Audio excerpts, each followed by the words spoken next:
मेरा हिंदी और पंजाबी आपको मालूम होगा काफ़ी कमज़ोर है, तो इसलिए मैंने रिक्वेस्ट किया था जशन जी प्रीत से। तो मैं तो कैसे करें हम? कुछ बोलें? आप एक स्टैंजा बोल तो मैं इसको ट्रांसलेट करूँ। Okay. Some of you know that an industrial corporation is going to make a biojet fuel plant in Punjab.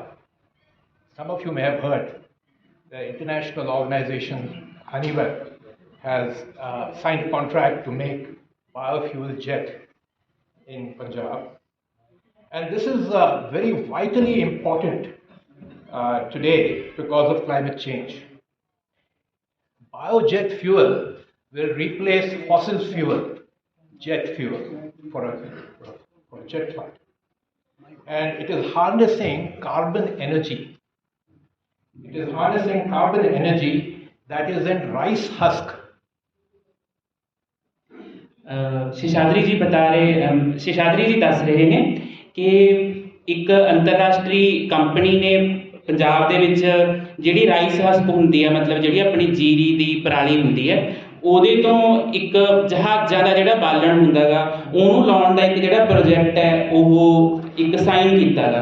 ਤੇ ਇਹ ਜਿਹੜਾ ਪ੍ਰੋਜੈਕਟ ਹੈ ਇਹ ਬਹੁਤ ਹੀ ਜ਼ਿਆਦਾ ਜਿਹੜਾ ਹੈਗਾ ਉਹ ਇੰਪੋਰਟੈਂਟ ਹੈਗਾ, ਕਿਉਂਕਿ ਪਰਾਲੀ ਜਿਹੜੀ ਹੈਗੀ ਆ ਉਹਨੂੰ ਸਾੜਨ ਦੀ ਸਮੱਸਿਆ ਆਪਣੀ ਬਹੁਤ ਜ਼ਿਆਦਾ ਹੈਗੀ, ਤੇ ਉਹ ਜਿਹੜੀ ਪਰਾਲੀ ਹੋਊਗੀ ਉਹਨੂੰ ਸਾੜਨ ਦੀ ਬਜਾਏ ਉਹਨੂੰ ਜਿਹੜੇ ਜਹਾਜ਼ਾਂ ਦਾ ਬਾਲਣ ਹੈਗਾ ਉਹਦੇ ਵਿੱਚ ਉਹ ਬਦਲ ਦੇਣਗੇ। ਤੇ ਇਹ ਜਿਹੜਾ ਬਾਲਣ ਹੋਊਗਾ, ਹੁਣ ਆਪਾਂ ਨੂੰ ਪਤਾ ਹੈ ਕਿ ਜਿਹੜੇ ਜਹਾਜ਼ ਨੇ ਉਹ ਪਹਿਲਾਂ ਜਿਹੜੇ ਪਥਰਾਟੀ ਬਾਲਣ ਨੇ, ਮਤਲਬ ਜਿਹੜੇ ਪੈਟਰੋਲ ਹੈ, ਪੈਟਰੋਲੀਅਮ ਪਦਾਰਥਾਂ ਵਾਲੇ ਜਿਹੜੇ ਬਾਲਣ ਨੇ ਉਹਦੇ ਤੋਂ ਚੱਲਦੇ ਨੇ।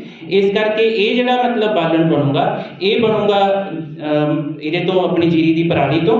ਤੇ ਇਹ ਕੀ ਕਰੂਗਾ ਕਿ ਜਿਹੜੀ ਜੀਰੀ ਦੀ ਪਰਾਲੀ ਦੇ ਵਿੱਚ ਕਾਰਬਨ ਹੈ ਇਹ ਉਹਨੂੰ ਬਾਲਣ ਦੇ ਵਿੱਚ ਮਤਲਬ ਜਿਹੜਾ ਹੈਗਾ ਬਦਲਣਗੇ ਉਸ ਪ੍ਰੋਜੈਕਟ ਦੇ ਤਹਿਤ। Carbon energy in biomass from agriculture is one of the biggest contributions of agriculture to the solution for climate change. But this agricultural contribution to ecological well-being of humanity is not being financially rewarded. Today, agriculture gets close to zero credit for its climate services. ਇੱਦਾਂ ਦੇ ਜਿਹੜੇ project ਲੱਗ ਰਹੇ ਨੇ, ਇਹ ਜਿਹੜਾ ਹੈਗਾ ਜਿਹੜਾ ਵਾਤਾਵਰਨ ਤਬਦੀਲੀ ਦੀ ਜਿਹੜੀ ਸਮੱਸਿਆ ਸਾਡੇ ਸਾਹਮਣੇ ਉਹਦਾ ਜਿਹੜਾ ਹੱਲ ਹੈ ਉਹਦੇ ਵਿੱਚ ਬਹੁਤ ਮਹੱਤਵਪੂਰਨ ਜਿਹੜੀ ਭੂਮਿਕਾ ਉਹ ਅਦਾ ਕਰਨਗੇ। ਜਿਹੜਾ ਸਾਡੇ ਹਾਲ ਦੇ ਵਿੱਚ ਜਿਹੜਾ ਸਿਸਟਮ ਚੱਲ ਰਿਹਾ ਹੈਗਾ ਇਹਦੇ ਵਿੱਚ ਜਿਹੜਾ ਜੋ ਵੀ ਫਾਰਮਰ ਜਾਂ ਕਿਸਾਨ ਨੇ ਉਹ ਕੰਮ ਕਰਦੇ ਨੇ ਉਹਦੇ ਵਿੱਚ ਮਤਲਬ ਨਾ ਤਾਂ ਉਹਨਾਂ ਨੂੰ ਆਰਥਿਕ ਤੌਰ ਤੇ ਨਾ ਹੀ ਕਿਸੇ ਹੋਰ ਤਰੀਕੇ ਦੇ ਨਾਲ ਉਹਨਾਂ ਨੂੰ ਕੋਈ ਵੀ ਜਿਹੜੀ ਹੈਗੀ ਹੈ ਰਾਇਤ ਜਾਂ ਉਹਨਾਂ ਨੂੰ ਕੋਈ ਵੀ ਲਾਭ ਜਿਹੜਾ ਹੈਗਾ ਉਹ ਨਹੀਂ ਦਿੱਤਾ ਜਾਂਦਾ। ਤੇ ਉਹ ਇਹ ਵੀ ਕਹਿ ਰਹੇ ਨੇ ਕਿ ਜਿਹੜਾ ਵੀ ਮਤਲਬ ਕੋਈ ਜਿਵੇਂ ਸਾਡਾ ਤਾਂ ਜੀ ਪਹਿਲਾਂ ਗੱਲ ਕਰਕੇ ਗਏ ਨੇ ਕਿ ਜਿਹੜੇ ਕਿਸਾਨ ਨੇ ਉਹਨਾਂ ਦੀਆਂ ਫਸਲਾਂ ਕਾਰਬਨ ਸੋਖਦੀਆਂ ਨੇ, ਉਹ ਕਾਰਬਨ ਸੋਖਣ ਦੇ ਬਦਲੇ ਉਹਨਾਂ ਨੂੰ ਕੋਈ ਵੀ ਮੁਆਵਜ਼ਾ ਜਾਂ ਕੋਈ ਵੀ ਰਾਇਤ ਜਿਹੜੀ ਹੈਗੀ ਹੈ ਨਹੀਂ ਦਿੱਤੀ ਜਾਂਦੀ, ਜਿੱਦਾਂ ਕਿ ਇੰਡਸਟਰੀ ਨੂੰ ਬਹੁਤ ਸਾਰੀਆਂ ਰਿਆਇਤਾਂ ਦਿੱਤੀਆਂ ਜਾਂਦੀਆਂ। In fact, the farmer is penalized by the damage caused to his livelihood by temperature rise. The climate crisis causes loss and damage to the farmer's ability to do photosynthesis for food and to bring products to the agricultural market. Sukhdev Singh Ji has spoken to this point. He has spoken to this point, so has Sagar Dara Ji. But we will hear more as we progress through the next day or two about the loss and damage that is caused to agriculture from the climate crisis. ਜਿਹੜੇ ਕਿਸਾਨ ਨੇ ਜੋ ਵੀ ਉਹਨਾਂ ਨੂੰ carbon credit ਜਾਂ ਹੋਰ ਵੀ ਕਿਸੇ ਵੀ ਤਰ੍ਹਾਂ ਦਾ ਜਿਹੜੀ ਰਾਇਤ ਆ ਉਹ ਤਾਂ ਨਹੀਂ ਦਿੱਤੀ ਜਾਂਦੀ, ਪਰ ਉਹਨਾਂ ਨੂੰ ਨੁਕਸਾਨ ਇਹ ਜ਼ਰੂਰ ਹੋ ਰਿਹਾ ਹੈ ਕਿ ਜਿਹੜੀ ਵਾਤਾਵਰਣੀ ਤਬਦੀਲੀ ਹੈ ਉਹਦੀ ਵਜ੍ਹਾ ਤੋਂ ਜੋ ਵੀ ਜਿਹੜਾ ਤਾਪਮਾਨ ਹੈ ਉਹ ਵੱਧ ਰਿਹਾ ਹੈਗਾ, ਤਾਂ ਉਹ ਤਾਪਮਾਨ ਵਧਣ ਦੇ ਨਾਲ ਜਿਹੜਾ ਉਹਨਾਂ ਦੀਆਂ ਫਸਲਾਂ ਨੂੰ ਨੁਕਸਾਨ ਹੁੰਦਾ ਹੈ ਜਾਂ ਜਿਹੜਾ ਉਹਨਾਂ ਦੀ ਪ੍ਰੋਡਕਸ਼ਨ ਆ ਉਤਪਾਦਨ ਆ ਉਹ ਘਟਦਾ, ਉਹਦੀ ਵਜ੍ਹਾ ਤੋਂ ਮਤਲਬ ਜਿਹੜਾ ਨੁਕਸਾਨ ਉਹਨਾਂ ਨੂੰ ਹੋ ਰਿਹਾ ਹੈਗਾ, ਪਰ ਉਹਨਾਂ ਨੂੰ ਉਹਦਾ ਜੋ ਵੀ ਉਹ ਕੰਮ ਕਰ ਰਹੇ ਨੇ ਇਹਨੂੰ ਘੱਟ ਕਰਨ ਦੇ ਵਿੱਚ ਉਹਦੇ ਬਦਲੇ ਉਹਨਾਂ ਨੂੰ ਕੋਈ ਰਿਆਇਤ ਜਿਹੜੀ ਹੈਗੀ ਆ ਉਹ नहीं दी जा रही, क्योंकि वो ये कह रहे हैं कि जिहड़ा वातावरण तब्दीली का जिहड़ा संकट है ਇਹਦੀ वजह तो ये हो रहा है कि ਜਿਹੜੀਆਂ ਫਸਲਾਂ ਨੇ ਉਹਨਾਂ ਨੂੰ ਨੁਕਸਾਨ ਹੁੰਦਾ ਹੈ, ਜਿਹੜਾ ਵੀ ਪ੍ਰਕਾਸ਼ ਸੰਸਲੇਸ਼ਨ ਰਾਹੀਂ ਉਹਨਾਂ ਦੀ ਭੋਜਨ ਬਣਾਉਣ ਦੀ ਕਿਰਿਆ ਉਹ ਪ੍ਰਭਾਵਿਤ ਹੁੰਦੀ ਹੈ, ਜਿਹਦੇ ਕਰਕੇ ਜਿਹੜਾ ਫਸਲਾਂ ਦਾ ਉਤਪਾਦਨ ਜਿਹੜਾ ਹੈਗਾ ਉਹ ਘਟ ਜਾਂਦਾ ਹੈ। ਤੇ ਦੂਸਰਾ ਜਿਹੜੀ ਫਸਲ ਹੈ ਜਦੋਂ ਉਤਪਾਦਨ ਘਟ ਹੋ ਗਿਆ ਤਾਂ ਜਿਹੜੀ ਫਸਲ ਹੈ ਮਾਰਕੀਟ ਦੇ ਵਿੱਚ ਵੀ ਘਟ ਆਉਂਦੀ ਹੈ ਤੇ ਜਿਹਦੀ ਵਜ੍ਹਾ ਤੋਂ ਪੂਰੇ ਸਮਾਜ ਨੂੰ ਨੁਕਸਾਨ ਹੁੰਦਾ ਹੈ। ਇਸੇ ਤਰ੍ਹਾਂ ਜਿੱਦਾਂ ਉਹ ਕਹਿ ਰਹੇ ਨੇ ਕਿ ਸੁਖਦੇਵ ਸਿੰਘ ਜੀ ਜਾਂ ਸਾਗਰ ਧਾਰਾ ਜੀ ਨੇ ਗੱਲ ਕੀਤੀ ਹੈ, ਤਾਂ ਇਹ ਜਿਹੜਾ ਇਸ਼ੂ ਹੈਗਾ ਕਿ ਜਿਹੜਾ ਵਾਤਾਵਰਣੀ ਤਬਦੀਲੀ ਦੀ ਵਜ੍ਹਾ ਤੋਂ ਖੇਤੀਬਾੜੀ ਨੂੰ ਕੀ ਨੁਕਸਾਨ ਹੋ ਰਿਹਾ ਹੈ, ਇਹਦੇ ਬਾਰੇ ਹੋਰ ਜ਼ਿਆਦਾ ਵੱਡੇ ਲੈਵਲ ਦੇ ਉੱਪਰ ਗੱਲ ਕਰਨ ਦੀ ਲੋੜ ਹੈ। But I am focusing in my talk on the contribution of agriculture to solving the problem of climate change. That is a slightly different aspect. So one big contribution apart from producing food for humanity is that agriculture takes out carbon from the atmosphere and fixes it in biomass, right? This is a very special and a very new issue that is gaining very great importance worldwide because of the fact that there is no more space left for carbon dioxide emission. We are very close to the limit. And this climate crisis is also causing damage not only to farmers but to the whole world, right? Today, industry knows the value of carbon energy fixed in agricultural biomass, right? Rice husk, for instance, which I just mentioned, is carbon that is fixed in the husk of the rice, which is very highly priced today by industries as biojet fuel, right? But this resource was created by agriculture. It was not given to us in some, free manner. So this resource, in removing carbon dioxide and fixing it in biomass, is something that today is being recognized and should be rewarded. ਜਿਹੜਾ ਇਸ ਤੋਂ ਪਹਿਲਾਂ ਆਪਾਂ ਜੋ ਵੀ ਗੱਲ ਕੀਤੀ ਹੈ ਉਹ ਇਹ ਗੱਲ ਕੀਤੀ ਹੈ ਕਿ ਜਿਹੜੀ ਖੇਤੀਬਾੜੀ ਹੈ ਉਹਨੂੰ ਵਾਤਾਵਰਣੀ ਤਬਦੀਲੀ ਦੀ ਵਜ੍ਹਾ ਤੋਂ ਕੀ ਨੁਕਸਾਨ ਹੋ ਰਿਹਾ ਹੈ, ਪਰ ਇਹ ਜਿਹੜੀ ਗੱਲ ਕਰ ਰਹੇ ਨੇ ਉਹ ਇਹ ਤੋਂ ਉਲਟ ਗੱਲ ਕਰ ਰਹੇ ਨੇ ਕਿ ਜਿਹੜੀ ਖੇਤੀਬਾੜੀ ਹੈ ਉਹ ਵਾਤਾਵਰਣੀ ਤਬਦੀਲੀ ਦਾ ਜਿਹੜਾ ਸੰਕਟ ਹੈ ਉਹਨੂੰ ਹੱਲ ਕਰਨ ਦੇ ਵਿੱਚ ਕੀ ਭੂਮਿਕਾ ਨਿਭਾ ਸਕਦੀ ਹੈ। ਤਾਂ ਉਹਦੇ ਵਿੱਚ ਇਹ ਕਹਿ ਰਹੇ ਨੇ ਕਿ ਜਿਹੜਾ ਇਹ ਜਿੱਦਾਂ ਇਹਨਾਂ ਨੇ ਪਰਾਲੀ ਦੀ ਗੱਲ ਕੀਤੀ ਹੈ ਤਾਂ ਉਹ ਪਰਾਲੀ ਦੇ ਵਿੱਚ ਇਹ ਹੈ ਕਿ ਬਹੁਤ ਸਾਰੀ ਜਿਹੜੀ ਕਾਰਬਨ ਊਰਜਾ ਦੀ ਉਹ ਜਿਹੜੀ ਹੈਗੀ ਆ ਉਹ ਖੇਤੀਬਾੜੀ ਨੇ ਉਹਦੇ ਵਿੱਚ ਫਿਕਸ ਕਰਕੇ ਰੱਖੀ ਹੋਈ ਹੈ। ਹੁਣ ਉਹ ਕਾਰਬਨ ਊਰਜਾ ਜਿਹੜੀ ਉਹ ਆਈ ਕਿੱਥੋਂ ਹੈ ਕਿ ਉਹ ਜਿਹੜੀ ਪਹਿਲਾਂ ਹੀ ਪ੍ਰਦੂਸ਼ਣ ਆਪਣੇ ਵਾਤਾਵਰਨ ਦੇ ਵਿੱਚ ਕਾਰਬਨ ਡਾਈਆਕਸਾਈਡ ਗੈਸ ਆ ਉਹਦੇ ਤੋਂ ਉਹਨਾਂ ਨੇ ਉਹ ਊਰਜਾ ਜਿਹੜੀ ਬਣਾ ਕੇ ਉਹਦੇ ਵਿੱਚ ਫਿਕਸ ਕੀਤੀ ਹੋਈ ਹੈ। ਇਸ ਕਰਕੇ ਇਹ ਜਿਹੜੀ ਚੀਜ਼ ਹੈ ਇਹ ਕਿਉਂਕਿ ਇਹਦੇ ਤੋਂ ਹੁਣ ਬਾਇਓਫਿਊਲ ਬਣਨਾ ਸ਼ੁਰੂ ਹੋ ਗਿਆ ਜਾਂ ਫਿਰ ਜਹਾਜ਼ਾਂ ਦੇ ਵਿੱਚ ਜਿਹੜਾ ਵੀ ਇਹ ਆਪਾਂ ਬਾਲਣ ਵਰਤਦੇ ਉਹ ਬਣਨਾ ਸ਼ੁਰੂ ਹੋ ਗਿਆ, ਤਾਂ ਇਹਨੂੰ ਅੱਜ ਕੱਲ੍ਹ ਇੰਡਸਟਰੀ ਜਿਹੜੀ ਹੈਗੀ ਇਹਦੇ ਵਿੱਚ ਇਹਦੀ ਮੰਗ ਬਹੁਤ ਵਧੀ ਹੋਈ ਹੈ। ਪਰ ਇਹ ਜਿਹੜੀ ਹੈਗੀ ਇਹ ਚੀਜ਼ ਵੈਸੇ ਆਪਣੇ ਕੋਲ ਫ੍ਰੀ ਹੈ ਕਹਿਣ ਨੂੰ ਤਾਂ, ਕਿਉਂਕਿ ਜੇ ਉਹ ਲੈਣਗੇ ਤਾਂ ਉਹ ਫ੍ਰੀ ਦੇ ਭਾਅ ਲੈਣਗੇ, ਪਰ ਜਿਹੜਾ ਉਹਦੇ ਤੋਂ ਬਾਲਣ ਬਣੂਗਾ ਉਹ ਬਹੁਤ ਜ਼ਿਆਦਾ ਮਹਿੰਗਾ ਬਣੂਗਾ।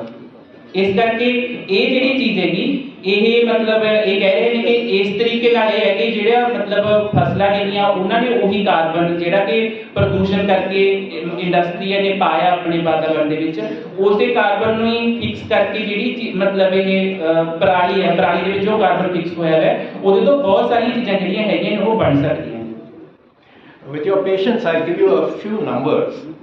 India has 1,200 lakh tons of paddy per year. About 20% of that goes to rice husk. So carbon is about 34% of that rice husk. So carbon dioxide credits, if I make the calculation, for removing this carbon from the atmosphere and putting it into the rice husk, for Punjab alone should be about 3.27 thousand crores. ਜਿਹੜੀ ਭਾਰਤ ਦੇ ਵਿੱਚ ਜੀਰੀ ਹੈ ਉਹਦੀ ਜਿਹੜੀ ਪੈਦਾਵਾਰ ਹੁੰਦੀ ਹੈ ਉਹ 1200 ਲੱਖ ਟਨ ਦੇ ਲਗਭਗ ਸਾਲਾਨਾ ਹੁੰਦੀ ਹੈ ਤੇ ਜਿਹਦੇ ਵਿੱਚੋਂ ਲਗਭਗ 20% ਜਿਹੜਾ ਹੈਗਾ ਉਹ ਪਰਾਲੀ ਨਿਕਲ ਜਾਂਦੀ ਹੈ ਤੇ ਇਹ ਜਿਹੜੀ ਪਰਾਲੀ ਹੁੰਦੀ ਹੈ ਇਹਦੇ ਵਿੱਚ ਲਗਭਗ 34% ਜਿਹੜਾ ਹੈਗਾ ਉਹ ਕਾਰਬਨ ਹੁੰਦਾ ਹੈਗਾ ਤੇ ਇਹ ਜਿਹੜਾ ਕਾਰਬਨ ਹੈ ਆਇਆ ਕਿੱਥੋਂ ਹੈ? ਇਹ ਕਾਰਬਨ ਨੂੰ ਜਿਹੜਾ ਵਾਤਾਵਰਨ ਹੈ ਵਾਤਾਵਰਨ ਦੇ ਵਿੱਚੋਂ ਲੈ ਕੇ ਜਿਹੜਾ ਫਸਲਾਂ ਨੇ ਉਹ ਪਰਾਲੀ ਦੇ ਵਿੱਚ ਜਿਹੜਾ ਹੈਗਾ ਉਹ ਪਾਇਆ ਤਾਂ ਇਹ ਜਿਹੜਾ ਕਾਰਬਨ ਹੈ ਇਹਦੇ ਬਦਲੇ ਜੇ ਇਸ ਕਾਰਬਨ ਨੂੰ ਆਪਾਂ ਪੈਸਿਆਂ ਦੇ ਮਤਲਬ ਜਿਵੇਂ ਕਾਰਬਨ ਕ੍ਰੈਡਿਟ ਕਹਿ ਰਹੇ ਨੇ ਵੀ ਪੈਸਿਆਂ ਦੀ ਆਪਾਂ ਫਾਰਮ ਦੇ ਵਿੱਚ ਬਦਲੀਏ ਤਾਂ ਇਹ ਬਣ ਜੂਗਾ ਘੱਟੋ ਘੱਟ 3270 ਕਰੋੜ ਰੁਪਏ ਸਾਲਾਨਾ। ਤਾਂ ਇਹ ਮਤਲਬ ਇਹ ਜਿਹੜਾ ਮਤਲਬ ਕਾਰਬਨ ਕ੍ਰੈਡਿਟ ਦਾ ਇਸ਼ੂ ਹੈ ਕਿ ਜਿਹੜਾ ਕਾਰਬਨ ਫਸਲਾਂ ਜਿਹੜੀਆਂ ਹੈਗੀਆਂ ਨੇ ਜਿਹੜਾ ਕਾਰਬਨ ਫਸਲਾਂ ਲੈਂਦੀਆਂ ਨੇਗੀਆਂ ਉਹ ਜਿਹੜਾ ਕਾਰਬਨ ਹੈ ਉਹ ਪੈਸਿਆਂ ਦੀ ਮਤਲਬ ਦੇ ਹਿਸਾਬ ਨਾਲ ਜੇ ਆਪਾਂ ਨਾਪੀਏ ਤਾਂ ਕਿੰਨਾ ਹੋ ਜਾਊਗਾ। ਤਾਂ ਉਹ ਕਹਿ ਰਹੇ ਨੇ ਕਿ ਜਿਹੜਾ ਪਰਾਲੀ ਹੈ ਪਰਾਲੀ ਨੂੰ ਜੇ ਆਪਾਂ ਟੋਟਲ ਲੈ ਲਈਏ ਤਾਂ ਪਰਾਲੀ ਦੇ ਵਿੱਚ ਜਿੰਨਾ ਕਾਰਬਨ ਹੈ ਉਹ ਪੈਸਿਆਂ ਦੇ ਵਿੱਚ ਲਗਭਗ 3.27 ਕਰੋੜ ਮਤਲਬ 3270 ਕਰੋੜ ਰੁਪਏ ਉਹਦੀ ਕੀਮਤ ਬਣੂਗੀ ਜਿਹੜੀ ਕਿ ਕਿਸਾਨ ਨੇ ਉਹਨਾਂ ਨੂੰ ਮਿਲਣੀ ਚਾਹੀਦੀ ਹੈ। But this is only one example of the farmer's contribution to carbon energy credits. Rice husk is not the only carbon energy that is being fixed, right? If you take together all the carbon credits from India's agriculture and you value it, I have argued in some published papers as well as Professor Sudhindra has also argued that it should be somewhere between 15,000 to 50,000 rupees per hectare per year, right? For every agricultural hectare in our great country, this should be the compensation for carbon credits. ਤੇ ਇਹ ਜਿਹੜੀ ਇਹਨਾਂ ਨੇ ਪਰਾਲੀ ਦੀ ਗੱਲ ਕੀਤੀ ਹੈ ਇਹ ਤਾਂ ਸਿਰਫ ਇਹਦਾ ਇੱਕ ਉਦਾਹਰਨ ਹੈ। ਹੁਣ ਜੋ ਵੀ ਖੇਤੀਬਾੜੀ ਹੁੰਦੀ ਹੈ ਸਿਰਫ ਪਰਾਲੀ ਦੀ ਨਹੀਂ ਹੁੰਦੀ, ਬਹੁਤ ਸਾਰੀ ਜਿਹੜੀ ਅਲੱਗ-ਅਲੱਗ ਤਰ੍ਹਾਂ ਦੀ ਖੇਤੀਬਾੜੀ ਜਿਹੜੀ ਹੈਗੀ ਇਹ ਹੁੰਦੀ ਹੈ। ਤਾਂ ਇਹਨਾਂ ਨੇ ਆਪਣੀ ਰਿਸਰਚ ਦੇ ਤਹਿਤ ਜੋ ਇੱਕ ਕੈਲਕੂਲੇਸ਼ਨ ਕੀਤੀ ਹੈ ਉਹਦੇ ਤਹਿਤ ਉਹਨਾਂ ਨੇ ਇਹ ਕਿਹਾ ਕਿ ਜੇ ਆਪਾਂ ਸਾਰੇ ਕਾਸੇ ਨੂੰ ਮਿਲਾ ਲਿਆ ਜਾਵੇ ਤਾਂ ਕਿਸਾਨਾਂ ਨੂੰ ਔਸਤਨ 15 ਤੋਂ 50,000 ਰੁਪਏ ਪਰ ਹੈਕਟੇਅਰ ਇੱਕ ਸਾਲ ਦੇ ਵਿੱਚ ਜਿਹੜਾ ਹੈਗਾ ਉਹ ਇਹ ਕਾਰਬਨ ਕ੍ਰੈਡਿਟ ਉਹਨਾਂ ਦਾ ਬਣਦਾ ਹੈ ਕਿ ਜਿਹੜਾ ਉਹਨਾਂ ਨੂੰ ਮਿਲਣਾ ਚਾਹੀਦਾ ਹੈ ਜੋ ਕਿ ਉਹਨਾਂ ਨੂੰ ਨਹੀਂ ਮਿਲ ਰਿਹਾ। The global of the world debt to farmers of India for climate services for fixing this carbon energy in biomass is about 4 lakh crores per year. My point is simple, that rewarding farmers in this way will raise farmers' income without causing food inflation. This is a climate service for the whole world, and the whole world is responsible for this transfer of wealth to agriculture. ਇਹ ਜਿਹੜਾ ਇਹਨਾਂ ਨੇ carbon credit ਦੀ ਗੱਲ ਕੀਤੀ ਹੈ ਤਾਂ ਇਹ ਜਿਹੜਾ ਹੈਗਾ ਇਹ ਜੇ ਆਪਾਂ ਇਕੱਲੇ ਭਾਰਤ ਦੇ ਕਿਸਾਨਾਂ ਦਾ ਜਿਹੜਾ ਟੋਟਲ ਸਾਰੇ ਦਾ ਸਾਰਾ ਕਾਰਬਨ ਕ੍ਰੈਡਿਟ ਨੂੰ ਆਪਾਂ ਜੋੜ ਲਈਏ ਤਾਂ ਦੁਨੀਆ ਨੂੰ 4 ਲੱਖ ਕਰੋੜ ਰੁਪਏ ਇੱਕ ਸਾਲ ਦਾ ਮਤਲਬ ਇਹ ਜਿਹੜਾ ਹੈਗਾ ਇਹ ਬਣਦਾ ਜੋ ਕਿ ਦੁਨੀਆ ਦੇ ਸਿਰ ਕਰਜ਼ਾ ਹੈਗਾ ਜੋ ਇਕੱਲੇ ਭਾਰਤ ਦੇ ਕਿਸਾਨਾਂ ਦਾ। ਪਰ ਜੇ ਆਪਾਂ ਸਾਰੀ ਦੁਨੀਆ ਦੇ ਕਿਸਾਨਾਂ ਦਾ ਗੱਲ ਕਰਾਂਗੇ ਤਾਂ ਇਹ ਹੋਰ ਵੀ ਜ਼ਿਆਦਾ ਹੋਊਗਾ। ਤਾਂ ਇਸ ਕਰਕੇ ਇਹ ਕਹਿਣਾ ਚਾਹੁੰਦੇ ਨੇ ਕਿ ਜਿਹੜਾ ਵੀ ਇਹ ਕਾਰਬਨ ਕ੍ਰੈਡਿਟ ਜਾਂ ਫਿਰ ਕਾਰਬਨ ਜਿਹੜੀ ਹੈਗੀ ਆ ਉਹ ਊਰਜਾ ਦੇ ਰੂਪ ਦੇ ਵਿੱਚ ਜਿਹੜੀਆਂ ਫਸਲਾਂ ਨੇ ਉਹ ਆਪਣੇ ਅੰਦਰ ਜਿਹੜਾ ਹੈਗਾ ਉਹ ਸਮੂਹਦੀਆਂ ਨੇ ਉਹਦਾ ਜਿਹੜਾ ਹੈਗਾ ਉਹਨਾਂ ਨੂੰ ਮੁਆਵਜ਼ਾ ਮਿਲਣਾ ਚਾਹੀਦਾ।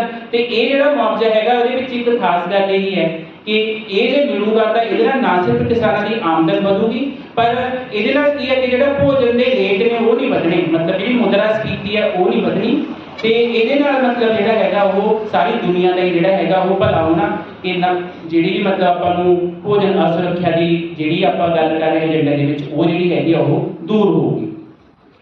If you leave here with one single point in my talk, one takeaway is a very simple point, that agriculturists must recognize the value of carbon emissions in biomass, which their work is putting into biomass. And they must demand compensation for this climate service for greenhouse gas carbon dioxide removal. It's called CDR. It is recognized in international documents as CDR, carbon dioxide removal. It is better for the whole world and it is better for the farmers. ਤੇ ਉਹ ਕਹਿ ਰਹੇ ਨੇ ਕਿ ਜਿਹੜੇ ਵੀ ਕਿਸਾਨ ਨੇ ਕਿਸਾਨਾਂ ਨੂੰ ਇਹ ਗੱਲ ਜਿਹੜੀ ਹੈਗੀ ਉਹ ਸਮਝਣ ਦੀ ਲੋੜ ਹੈ ਕਿ ਜੋ ਖੇਤੀ ਕਰ ਰਹੇ ਨੇ ਤਾਂ ਇਹ ਨਾ ਸਿਰਫ ਭੋਜਨ ਪੈਦਾ ਕਰ ਰਹੇ ਨੇ ਬਲਕਿ ਜਿਹੜਾ ਵੀ ਇੰਡਸਟਰੀ ਪ੍ਰਦੂਸ਼ਣ ਪੈਦਾ ਕਰਦੀ ਹੈ ਉਹਨੂੰ ਸੋਕ ਕੇ ਉਹ ਪੂਰੀ ਦੁਨੀਆ ਦੀ ਸੇਵਾ ਕਰ ਰਹੇ ਨੇ ਤੇ ਇਹ ਜਿਹੜੀ ਸੇਵਾ ਇਹਦੇ ਬਦਲੇ ਉਹਨਾਂ ਨੂੰ ਜਿਹੜਾ ਹੈਗਾ ਉਹਨਾਂ ਦਾ ਬਣਦਾ ਜਿਹੜਾ ਮੁਆਵਜ਼ਾ ਉਹ ਮਿਲਣਾ ਚਾਹੀਦਾ ਤੇ ਕਾਫੀ ਜਿਹੜੀਆਂ ਅੰਤਰਰਾਸ਼ਟਰੀ ਸੰਸਥਾਵਾਂ ਨੇ ਉਹ ਇਹ ਚੀਜ਼ ਕਿ ਜਿਹੜਾ ਕਾਰਬਨ ਕ੍ਰੈਡਿਟ ਹੈ ਉਹ ਕਿਸਾਨਾਂ ਨੂੰ ਕਿਵੇਂ ਮਿਲਣਾ ਉਹਦੇ ਬਾਰੇ ਜਿਹੜਾ ਹੈਗਾ ਉਹ ਜਾਗਰੂਕਤਾ ਫੈਲਾਉਣ ਦਾ ਕੰਮ ਅੱਜ ਕੱਲ੍ਹ ਕਰ ਰਹੇ ਨੇ। So, big question for any economy is how to increase farmers' incomes without increasing food inflation. Giving a just and fair compensation for carbon fixed in agricultural produce, whether it is grain or horticulture or cash crops, that is the best way. ਜਿਹੜਾ ਸਭ ਤੋਂ ਵੱਡਾ ਸਵਾਲ ਹੈ ਅੱਜ ਕੱਲ੍ਹ ਜਿਹੜੀ ਆਪਣੀ ਮੌਜੂਦਾ ਆਰਥਿਕਤਾ ਉਹਦੇ ਵਿੱਚ ਇਹ ਹੈ ਕਿ ਬਿਨਾਂ ਮਤਲਬ ਕਿ ਐਸੀ ਕਿੱਦਾਂ ਨੀਤੀ ਜਿਹੜੀ ਹੈਗੀ ਉਹ ਬਣਾਈ ਜਾਵੇ ਕਿ ਜਿਹੜੇ ਭੋਜਨ ਦੇ ਜਿਹੜੇ ਰੇਟ ਨੇਗੇ ਮਾਰਕੀਟ ਦੇ ਵਿੱਚ, ਦੁਨੀਆ ਦੀ ਮਾਰਕੀਟ ਦੇ ਵਿੱਚ, ਉਹ ਵੀ ਨਾ ਵਧਣ ਤੇ ਜਿਹੜੇ ਕਿਸਾਨ ਨੇ ਉਹਨਾਂ ਦੀ ਜਿਹੜੀ ਆਮਦਨੀ ਹੈ ਉਹਦੇ ਵਿੱਚ ਵੀ ਵਾਧਾ ਹੋ ਜਾਵੇ। ਤਾਂ ਇਹ ਜਿਹੜਾ ਹੈਗਾ ਕਾਰਬਨ ਕ੍ਰੈਡਿਟ ਕਿਸਾਨਾਂ ਨੂੰ ਦੇਣਾ, ਇਹ ਜਿਹੜੀ ਸਮੱਸਿਆ ਦੀ ਉਹਦਾ ਇੱਕ ਬਹੁਤ ਹੀ ਵਿਵਹਾਰਿਕ ਤੇ ਬਹੁਤ ਹੀ ਜਿਹੜਾ ਸਿੰਪਲ ਹੱਲ ਹੈ ਕਿ ਜਿਹੜੇ ਕਿਸਾਨ ਨੇ ਉਹਨਾਂ ਨੂੰ ਜਿਹੜਾ ਉਹਨਾਂ ਦਾ ਬਣਦਾ ਕਾਰਬਨ ਕ੍ਰੈਡਿਟ ਹੈ ਉਹ ਦੇ ਦਿੱਤਾ ਜਾਵੇ। And remember, this can lead to almost 50,000 per hectare more without raising food prices.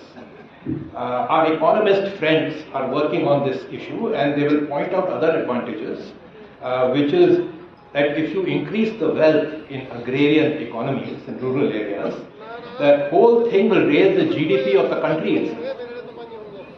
ਇਸ ਕਰਕੇ ਜੇ ਕਿਸਾਨਾਂ ਨੂੰ ਜਿਹੜਾ ਕਾਰਬਨ ਕ੍ਰੈਡਿਟ ਹੈ ਉਹ ਮਿਲੂਗਾ ਤਾਂ ਉਹਦੇ ਨਾਲ ਉਹਨਾਂ ਨੂੰ 50,000 ਰੁਪਏ ਜਿਹੜਾ ਹੈਗਾ ਪਰ ਹੈਕਟੇਅਰ ਦੀ ਜਿਹੜੀ ਆਮਦਨੀ ਆ ਉਹ ਸਾਲਾਨਾ ਉਹ ਹੋ ਜੂਗੀ ਤੇ ਇਹਦੇ ਨਾਲ ਜਿਹੜਾ ਹੈਗਾ ਦੁਨੀਆ ਦੀ ਜਿਹੜੀ ਮਾਰਕੀਟ ਹੈ ਉਹਦੇ ਵਿੱਚ ਜਿਹੜੇ ਭੋਜਨ ਨੇ ਉਹਦੇ ਰੇਟ ਜਿਹੜੇ ਹੈਗੇ ਨੇ ਉਹ ਨਹੀਂ ਵੀ ਵਧਣੇ।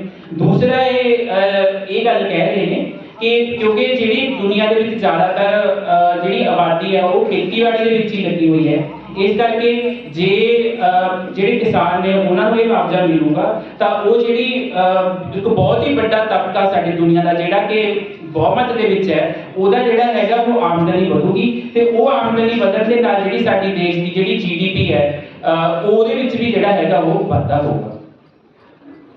That's what my main message for today, and I just want to end by thanks to Sudhindra for inviting me for this conference, and thanks to Mahendra ji and Nirvaya ji for their hospitality. We came late at night and for the great breakfast this morning. So thank you very much, and Nirvaya ji, thank you. And I look forward to learning along with the rest of you how agriculture can get its due for its climate services. ਉਹ ਸਾਰਿਆਂ ਦਾ ਧੰਨਵਾਦ ਕਰਦੇ ਹੋਏ ਕਹਿ ਰਹੇ ਨੇ ਕਿ ਉਹ ਤੁਹਾਡੇ ਵੀ ਵਿਚਾਰ ਇਸ ਚੀਜ਼ਾਂ ਬਾਰੇ ਜਾਣਨਾ ਚਾਹੁੰਦੇ ਨੇ ਕਿ ਉਹਨਾਂ ਕੋਲੇ ਸਭ ਅੰਕੜੇ ਨੇ ਕਿ ਇਹ ਜਿਹੜੇ ਅੰਕੜੇ ਨੇ ਇਹਨਾਂ ਨੂੰ ਆਪਾਂ ਜਿਹੜਾ ਹੈਗਾ ਉਹਨਾਂ ਦੀ ਵਰਤੋਂ ਕਰਦੇ ਹੋਏ ਆਪਾਂ ਕਿੱਦਾਂ ਜਿਹੜਾ ਹੈਗਾ ਇਹ ਚੀਜ਼ਾਂ ਜਿਹੜੀਆਂ ਇਹਨਾਂ ਨੂੰ ਵਿਵਹਾਰਕ ਰੂਪ ਦੇ ਵਿੱਚ ਆਪਾਂ ਜਿਹੜਾ ਹੈਗਾ ਉਹ ਬਦਲ ਸਕੀਏ ਤਾਂ ਕਿ ਇਹ ਸਿਰਫ ਗੱਲਾਂ ਹੀ ਨਾ ਰਹਿਣ ਕਿ ਮਤਲਬ ਸਰਕਾਰ ਹੈ ਕਿੱਦਾਂ ਦੀ ਆਪਾਂ ਮਤਲਬ ਕੋਈ ਨੀਤੀ ਬਣਾਈਏ ਕਿ ਜਿਹੜੀ ਸਰਕਾਰ ਹੈ ਉਹਦੇ ਤੱਕ ਇਹ ਗੱਲ ਪਹੁੰਚੇ ਤੇ ਇਹ ਜਿਹੜੀ ਚੀਜ਼ ਹੈ ਇਹ ਆਪਾਂ ਨੂੰ ਮਿਲੇ।